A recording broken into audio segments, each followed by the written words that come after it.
Welcome to the Slop Farm. Enjoy the video. You start by backing up your Xiaomi and enabling app installs from unknown sources.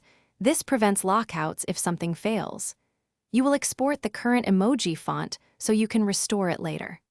Once done, charge to over 50% and keep Wi-Fi active to download required packages. Make sure you have a file manager and either Magisk or ADB tools ready. These are the tools that let you replace the system emoji safely while preserving the rest of Android.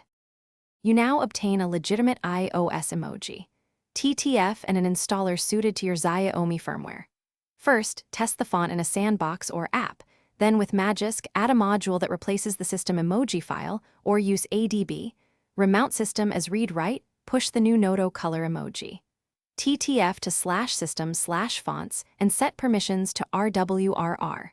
Once done, clear emoji cache in the app and reboot. This ensures the new glyphs load everywhere without breaking font rendering. You finish by verifying emoji in Messages, WhatsApp, and the keyboard. Look for iPhone-style shapes. If emojis don't appear, restore your backup and confirm the font file name exactly matches the original and permissions are correct. Mismatched names or wrong permissions are the most common faults. Once fixed, reboot and recheck. Make sure to keep the original font backup and note that OTA updates may overwrite your changes, so be prepared to reapply the module or repeat the replacement if an update resets the. Thanks for watching. Consider subscribing if we helped you today.